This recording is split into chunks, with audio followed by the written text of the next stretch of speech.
नमस्कार, स्वागत है आपका उत्तराखंड के बुलेटिन में। मैं हूं आपके साथ यशी शुक्ला। रुक करेंगे खबरों का, लेकिन उससे पहले नजर डालेंगे सुर्खियों पर। कश्मीर से लेकर कन्याकुमारी तक कोरोना योद्धाओं को सलामी। आसमान से कोरोना योद्धाओं पर बरसाए जा रहे फूल। जम्मू कश्मीर के हंदवाड़ा में 2 आतंकी ढेर ऑपरेशन में सेना के 2 बड़े अफसर समेत 5 शहीद। सर्च ऑपरेशन जारी। देश में 24 घंटे में सामने आए 2644 नए मामले। 83 लोगों की हुई मौत। कुल संक्रमितों की संख्या 39,980। कोरोना वारियर्स का अनोखे तरीके से सेना ने किया सम्मान। अस्पतालों पर हेलीकॉप्टर से की गई पुष्प वर्षा। जिला अस्पताल को मिलेगी आईसीयू रूम की सुविधा। बीडी पांडे अस्पताल में आ चुके 90% उपकरण। आईसीयू वार्ड के लिए डॉक्टर्स को दिया जा रहा प्रशिक्षण। लॉकडाउन में ग्रामीण क्षेत्रों में मनरेगा योजना बनी रोजगार का सहारा। योजना के तहत नगर में सफाई कराई जा रही युवाओं को मनरेगा से जोड़कर रोजगार उपलब्ध कराया। आप देख रहे हैं के न्यूज, खबरों का सारथी। और अब रुक करेंगे खबरों का। आयुष मंत्री हरक सिंह रावत ने उत्तराखंड की राज्यपाल बेबी रानी मौर्य से शिष्टाचार भेंट की और कोविड-19 से लड़ने के लिए होम्योपैथिक विभाग उत्तराखंड द्वारा शरीर की रोग प्रतिरोधक क्षमता बढ़ाने हेतु होम्योपैथिक औषधि महामहिम राज्यपाल को भेंट की। आपको बता दें कि आयुष मंत्री हरक सिंह रावत प्रदेश में अपने संसदीय क्षेत्र में उत्तराखंड के नागरिकों के साथ कंधे से कंधा मिलाकर कोरोना महामारी से लड़ने में अग्रणी रहे हैं।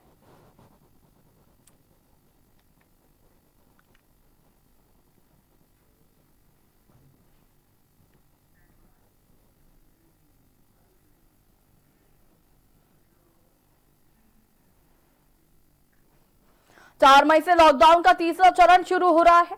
उत्तराखंड के ग्रीन जोन वाले 10 जिलों में आगामी 4 मई से ये बड़ी राहत मिलने वाली है।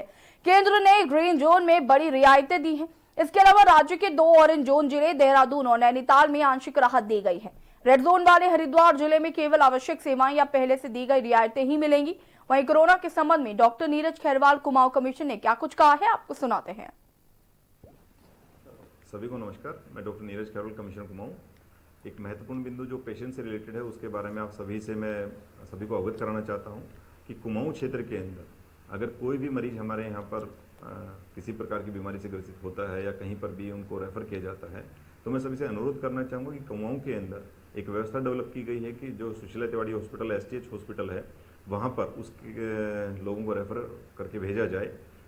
तो सुशीला तिवारी हॉस्पिटल में अगर कुछ डॉक्टर्स की कमी है, वहाँ पर कुछ बेड्स की कमी पड़ती है, तो नैनीताल के जिला अधिकारी और उनकी टीम के द्वारा और वहाँ पर कुछ प्राइवेट हॉस्पिटल्स हैं उनके द्वारा एक अच्छा प्रयास किया गया है। जो अन्य हॉस्पिटल्स हैं उनको भी एम्पैनल किया गया है, उनका भी प्रशासन ने अधिग्रहण कर लिया गया है और उसमें भी कोई भी मरीज को वो भेज सकते हैं।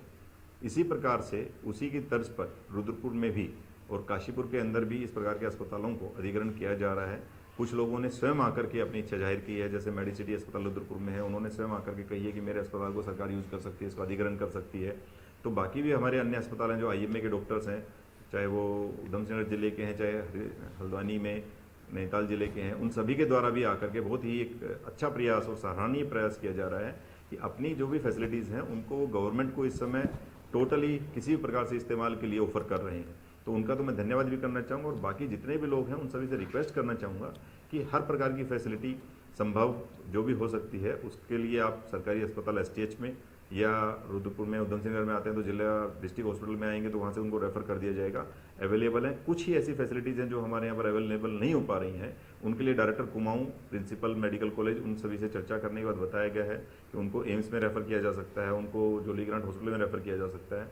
लेकिन कोशिश ये करें कि बाहर जाने से परहेज करें, क्योंकि काफ़ी संख्या में ऐसा होता है कि मरीजों की कहीं ना कहीं एक टेंडेंसी होती है कि जहाँ पर पहले दिखा रहे हों वहाँ पर ही वो जाना चाहते हैं। मैं अवगत कराना चाहूँगा कि बरेली के अंदर जो राममूर्ति हॉस्पिटल है, अभी वहाँ के कमिश्नर साहब से हमारी बात हुई, कमिश्नर बरेली से, उनके द्वारा बताया गया कि वहाँ कुछ पॉजिटिव केसेज और निकले हैं जिसकी वजह से वहाँ भी सख्ता बरती जा रही है और कुछ एरिया हो सकता है सील भी किया जाए। तो इसी प्रकार से अन्य हॉस्पिटल्स में भी रिस्क रहता है। तो हम सभी को बताना चाहेंगे कि जो भी पेशेंट कुमाऊं से अगर बाहर जाता है उनको वापस आने के बाद एक ये व्यवस्था है कि वापस आने के बाद उनको किसी प्रकार की समस्या नहीं होने दी जाएगी। उनको गवर्नमेंट हॉस्पिटल में ही कुछ दिन के लिए रखा जाएगा जब तक कि उनका कोरोना टेस्ट करवा ना लिया जाए। उस समय तक उनको हर प्रकार की सुविधा मुहैया करा के ही अस्पताल में रखा जाएगा और उनके अटेंडेंट्स को भी क्वारंटाइन किया जाएगा। वहाँ पर भी सुविधाएं सभी होंगी, लेकिन ये जरूर है कि वापस आने के बाद जब तक उनको चेक नहीं कर लिया जाएगा कि वो कोरोना पॉजिटिव हैं या कोरोना पॉजिटिव नहीं है, उनको आगे अपने गंतव्य पर जाने से अलाउ नहीं किया जाएगा। धन्यवाद। कोरोना वायरस संक्रमण की दृष्टिगत चमोली जिले से 2 अन्य मरीजों के ब्लड सैंपल जांच के लिए भेजे गए हैं। इन दोनों मरीजों को जिला अस्पताल में बनाए गए कोविड हेल्थ सेंटर के आइसोलेशन वार्ड में भर्ती किया गया है। जिले में अब तक 25 लोगों के ब्लड सैंपल लिए गए हैं। इसमें से 23 सैंपल की रिपोर्ट नेगेटिव आ चुकी है। शुक्रवार को 55 लोगों ने होम क्वारंटाइन अवधि पूरी की। इन लोगों को अपने परिवार के साथ रहने की छूट दी गई, जबकि अभी भी 744 लोग होम क्वारंटाइन में चल रहे हैं। होम क्वारंटीन लोगों के स्वास्थ्य परीक्षा के लिए गठित 23 मोबाइल चिकित्सा टीमों ने शुक्रवार को 40 गांवों में घर घर जाकर 192 लोगों का स्वास्थ्य परीक्षण किया। मोबाइल चिकित्सा टीम मजदूरों का भी हेल्थ चेकअप भी कर रही है। वहीं जिले में बाहर से आए 59 लोग फैसिलिटी क्वारंटाइन में चल रहे हैं। कोरोना संक्रमण पर निगरानी रखने के लिए जिलाधिकारी स्वाति एस भदौरिया ने 18 ब्लॉक एवं सिटी रिस्पांस टीमें भी गठित की हैं।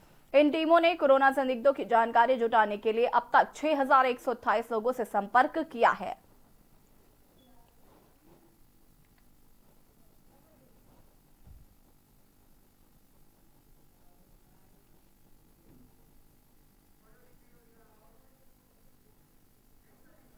चंपावत में लॉकडाउन में मिली छूट के बाद जनपद में दूसरे राज्यों और जिलों से आने वाले जनपद वासियों को क्वारंटाइन करने के साथ उनकी भोजन आदि की किस प्रकार से व्यवस्था की जाएगी, इसके लिए अपर जिलाधिकारी टीएस मरतालिया ने ब्लॉक प्रमुख और ग्राम प्रधानों के साथ जिला कार्यालय सभागार में बैठक की।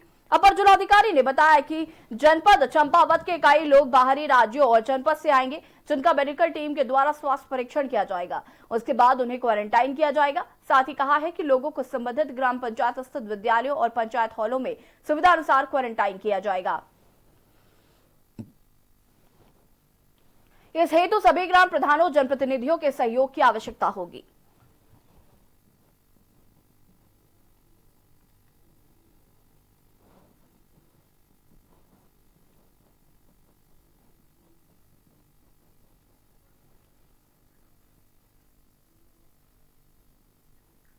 हल्द्वानी में सरकार के प्रयासों से लॉकडाउन में उत्तराखंड में फंसे प्रवासियों को उनके प्रदेश घर भेजने की कवायद शुरू कर दी गई है।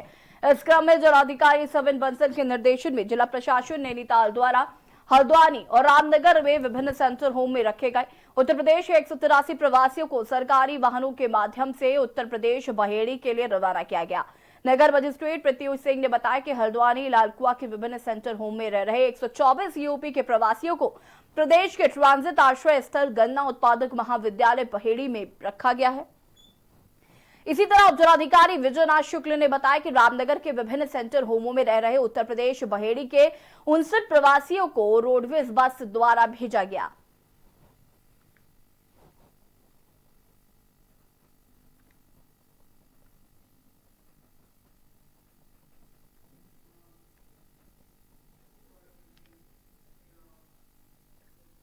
रुद्रप्रयाग जिलाधिकारी मंगेश घड़ियाल द्वारा जिला कार्यालय सभागार में अन्य राज्यों से जनपद में आने वाले प्रवासियों और जनपद से अन्य राज्यों में जाने वाले प्रवासियों की तैयारियों को लेकर बैठक की गई।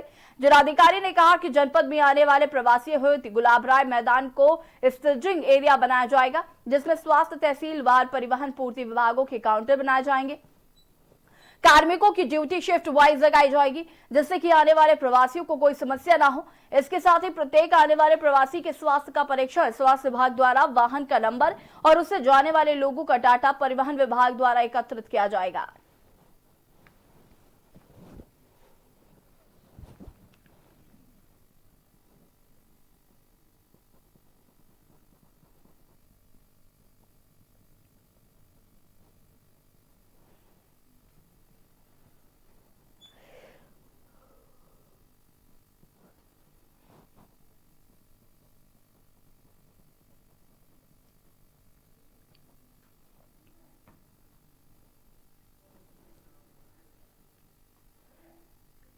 लॉकडाउन 3.0 शुरू होने के बाद प्रदेश में रह रहे प्रवासियों को उत्तर प्रदेश सरकार के आह्वान पर 1100 लोगों को उनके गंतव्य के लिए भेजा गया। रुड़की के भगवानपुर थाना क्षेत्र अंतर्गत उत्तर प्रदेश उत्तराखंड की सरहद पर काली नदी चौकी के पास राधा स्वामी सत्संग भवन में प्रवासियों को इकट्ठा किया गया और उत्तर प्रदेश द्वारा भेजी गई 43 बसों में उनको आइसोलेट कर भेजा गया। इस मौके पर सरहद पर भारी संख्या में पुलिस प्रशासन मौजूद है। एसपी सिटी और एसपी देहात सहित कई थानों की फोर्स मौजूद रही।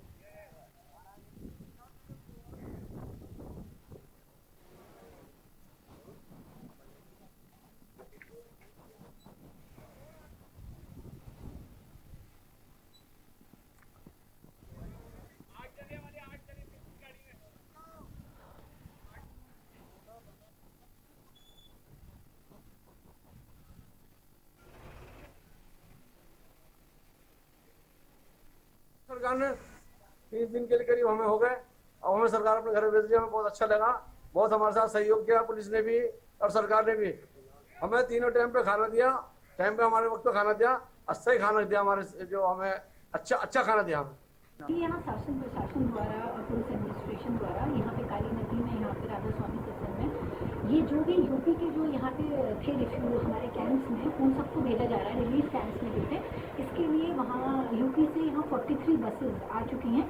अब हम लोग, हमारा एडमिनिस्ट्रेशन इनमें से इनको चिन्हित कर रहा है कि कौन कौन से जिले में जाने हैं, जिसमें से 2 बस अभी तक निकल भी गई हैं, सहारनपुर की और बिजनौर की। तो ऐसे ही कुछ चिन्हित करके उनकी लिस्टिंग बनाकर हर बस में अराउंड 25 लोगों को बैठाकर इसे भिजवाया जा रहा है। पिथौरागढ़ जिले के 2 लाल देश की रक्षा करते हुए शहीद हो गए हैं। श्रीनगर के बारमूला में पाकिस्तान से हुई गोलीबारी में 2 जवान शहीद हो गए हैं। एक शहीद जवान विकासखंड गंगोली हाट और एक शहीद जवान मुनस्यारी विकासखंड का रहने वाला है। दोनों जवान कुमाऊं रेजिमेंट के 21 बटालियन में तैनात थे और जवानों के शहीद होने की सूचना मिलते ही शहीदों के घरों में कोहराम मच गया। विधायक मीना गंगोला ने मृतक के घर जाकर पत्नी और माता पिता और परिजनों को ढांढस बंधाया और कहा कि उनका लाल आज देश की रक्षा के लिए शहीद हुआ है। इस दौरान विधायक भी भावुक हो गई।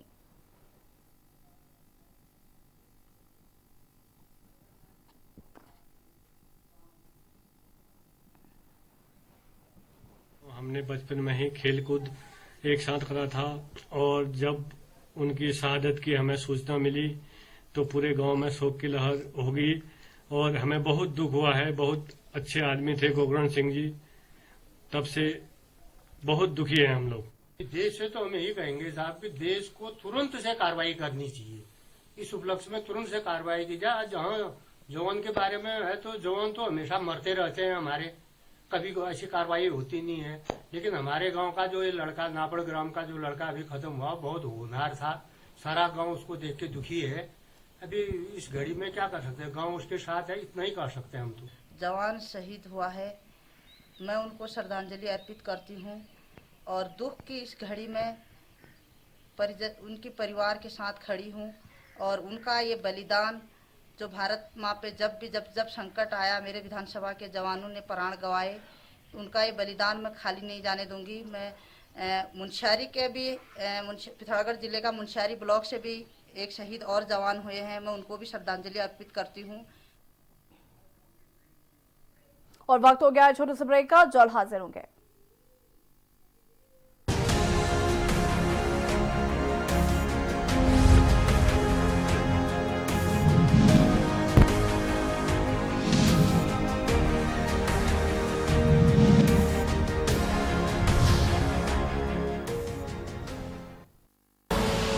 आप देख रहे हैं के न्यूज, खबरों का सारथी। केबल ऑपरेटर्स जो पहुंचाते हैं आप तक हमारी हर बात, सजगता और समझदारी जिनकी है पहचान, जो है कोरोना योद्धा, जो है जिम्मेदार। इन कोरोना योद्धाओं को के न्यूज का सलाम। आप हैं तो हम हैं, आपके बिना हम कुछ नहीं। देश भर के केबल ऑपरेटर्स कोरोना योद्धाओं का के न्यूज की तरफ से हार्दिक अभिनंदन। कोरोना संकट काल में के न्यूज इंडिया की देशवासियों से अपील है कि हम जाति धर्म को भूलकर कोरोना को हराने में एक साथ खड़े हों। जरूरतमंदों की मदद करें। कोरोना के खिलाफ जंग में हम अपना योगदान दें। हम सब मिलकर लड़ेंगे और मिलकर जीतेंगे। आप देख रहे हैं के न्यूज, खबरों का सारथी।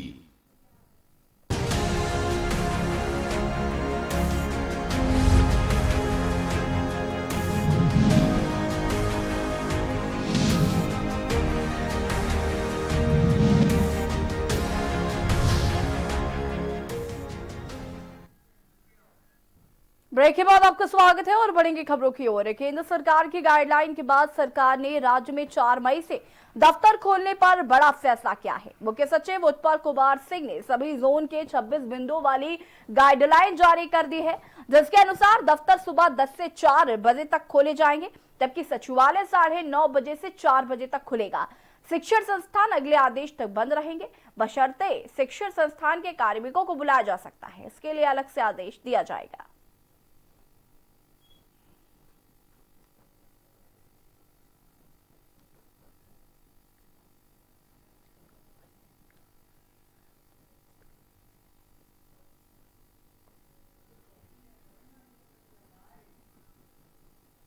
सभी खुलेंगी, केवल रेड जोन में शहरी इलाकों में मार्केट्स नहीं खुलेंगे, मॉल्स नहीं खुलेंगे, इस प्रकार के जो कॉम्प्लेक्सेस हैं वो नहीं खुलेंगे।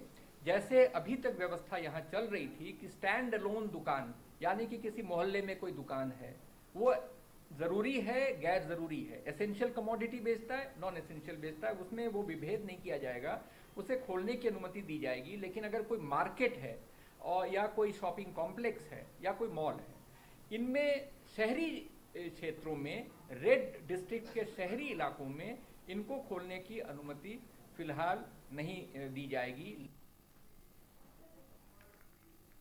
नैनीताल में सरकार के आदेश पर शासन प्रशासन ने प्रवासी मजदूरों को उनके घर बिहार और झारखंड भेजने के लिए करीब 500 मजदूरों का वेरिफिकेशन किया। प्रवासी मजदूरों के खाने पीने और रहने की पूरी व्यवस्था शासन प्रशासन और कुछ समाज सेवियों द्वारा की जा रही थी। कोतवाल अशोक कुमार सिंह ने बताया कि लॉकडाउन के चलते जो प्रवासी मजदूर नैनीताल में फंस गए थे और पैदल ही अपने घरों को वापस जा रहे थे, उनको सरकार की गाइडलाइंस के अनुसार उनके गृह जनपद भेजने के लिए नैनीताल के डीएसए मैदान में वेरिफिकेशन कैंप लगाया गया। राज्य सरकार के आदेशों के अनुसार उन्हें उत्तराखंड परिवहन द्वारा उनके राज्य भेजा जाएगा।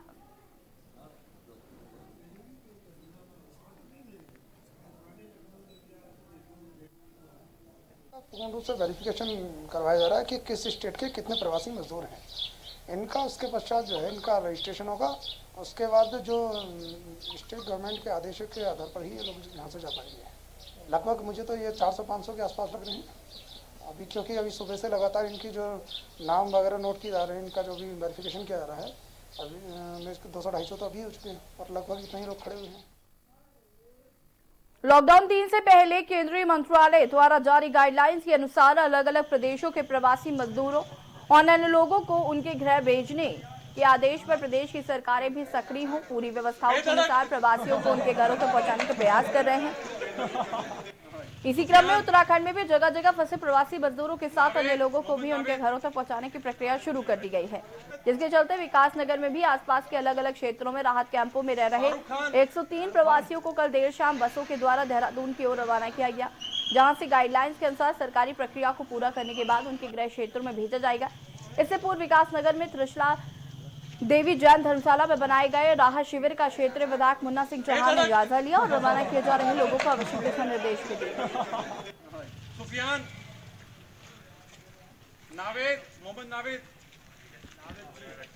निर्णय कर दिया है कि सभी राज्य सरकारें अपने प्रवासी श्रमिकों को, कामगारों को, जो फंसे हुए लोग हैं, छात्रों को, उनको प्रदेशों में लाने के लिए गाइडलाइंस जारी कर दी गई है।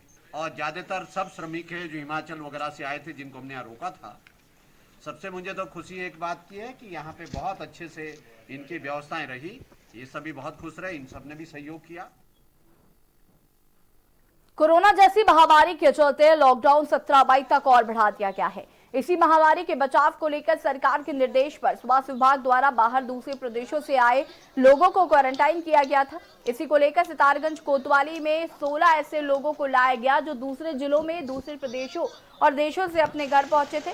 वहीं एसएसआई बच्चों से बिष्ट सितारगंज ने बताया कि ये 16 लोग रुद्रपुर के राधा स्वामी सत्संग घर में क्वारंटाइन किए गए थे, जिनकी 14 दिन तक स्वास्थ्य जांच होने के बाद मेडिकल में निगेटिव रिपोर्ट होने पर बस द्वारा 16 लोगों को सितारगंज कोतवाली लाया गया।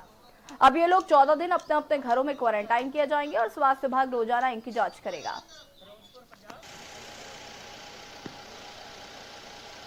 स्वामी सत्संग लालपुर रुद्रपुर से जो है ये वहाँ से भेजे गए हैं। ये 14 दिन क्वारंटाइन पूरा करके आए हैं, मेडिकल इत्यादि वहीं से हुआ है और इनके घरों से व्यक्ति आ रहे हैं, उनको सुपुर्द किया जाएगा और होम क्वारंटाइन में रहेंगे ये लोग। सितारगंज क्षेत्र के हैं, इनके घरों को भेजा जा रहा है। उधम सिंह नगर जिले में एक और कोरोना पॉजिटिव मिलने से जिले में हड़कंप मच गया। बीते दिवस महाराष्ट्र से एक युवक एक ट्रक के माध्यम से चोरी छुपे रुद्रपुर पहुंचे थे, जिसमें एक व्यक्ति में कोरोना संक्रमण की पुष्टि हुई थी। अब महाराष्ट्र से आए उसी ट्रक का ड्राइवर भी कोरोना से संक्रमित पाया गया है। आपको बता दें कि कुछ दिन पहले महाराष्ट्र से कंटेनर में छिपकर 4 लोग रुद्रपुर आए थे। इसके साथ ही एक युवक भी एक ट्रक में हेल्पर बनकर रुद्रपुर पहुंचा था, जिन्हें पुलिस की तत्परता से बॉर्डर पर रोक लिया गया था, जिसके बाद 5 लोग युवक को पुलिस ने रुद्रपुर के आइसोलेशन वार्ड में भर्ती कराया था और अब जिले में कोरोना पॉजिटिव मरीजों की संख्या बढ़कर 8 हो गई है, जिनमें से 4 मरीज ठीक हो गए हैं और 4 अभी भी कोरोना संक्रमित हैं।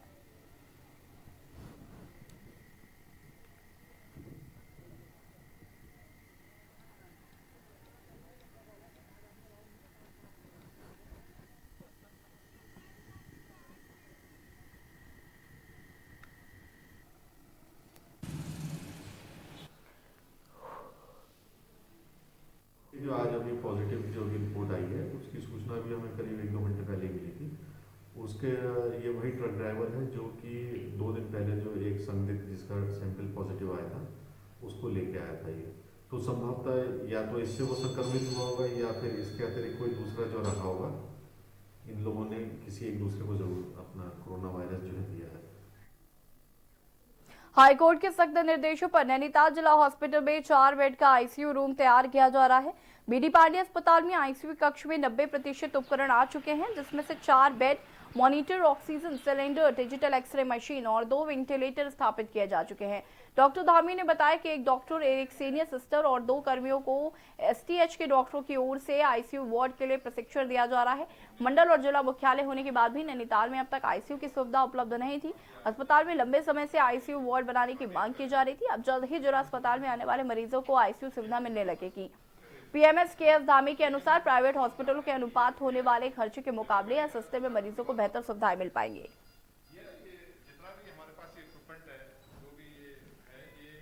आईसीयू बनने से खास करके गरीब लोगों के लिए ये बहुत ही राहत की बात होगी और इसके स्थापित होने के बाद क्षेत्र के लोगों को फाइनेंशियली बहुत ज़्यादा फायदा होगा इससे। और हमने कोशिश हमारी यही है कि ये फुल फ्लैश 4 बेडेड आईसीयू बने, जिसके लिए हम प्रयासरत हैं और सरकार भी बहुत ज़्यादा प्रयासरत है। हाईकोर्ट के आदेशों के उससे हम लोग जो है पूरी तरीके से रात दिन इसको संवारने में लगे हुए हैं। फिलहाल बुलेटिन में इतना ही। देखते रहिए के न्यूज़ इंडिया। नमस्कार।